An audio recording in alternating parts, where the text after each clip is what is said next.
So this is the last PDF you guys were given, and it sums up a lot about atomic mass. So the first question I see that a lot of students got wrong, write an atomic number for each magnesium atom, and the atomic number reference to what element we are looking at, and we are looking at magnesium. All of these are magnesium. There are different isotopes, but they're still magnesium. So they will have the atomic number 12. That is how many protons magnesium will have. Looking at mass number, that's when we're talking about how many protons and neutrons together you have. And so we're going to have three variants here: magnesium 24, 25, and 26. And so all of the atoms will then will not have the same atomic mass. And that's because we have three different types of isotopes.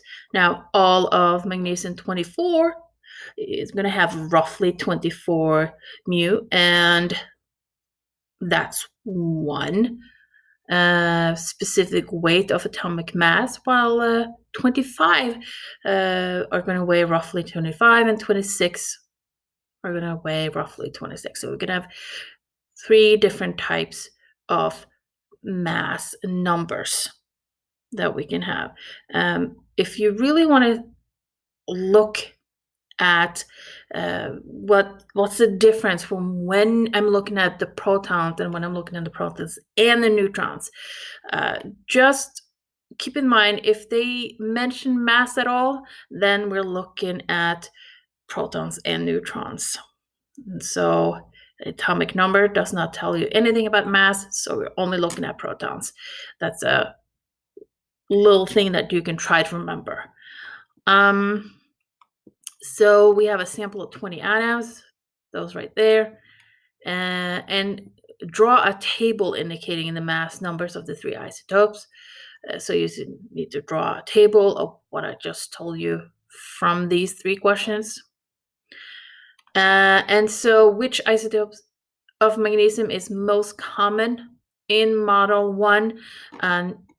You can look here and see which one occurs the most, or you can look in the periodic table, or just Google it, but it should be fairly easy to see by just looking at this model that is magnesium variant 24. And so based on model 1 and the table that you created, for every 10 atoms of magnesium, approximately how many atoms of each isotopes will be found. And so you need to use the table that you have and just put these isotopes here into percentage, and then what will your percentage be if I draw out 10 randomly atoms.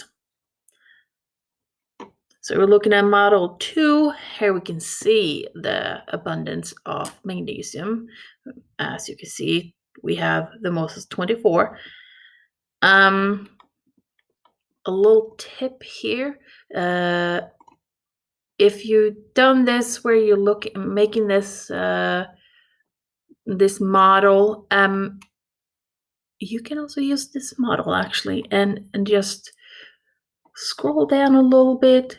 I know it's cheating, but if you're looking at how much would 10 atoms be in percentage, like how many would you get? Well, you got the percentages here if you have 100%. So use this if you want to cheat a little bit.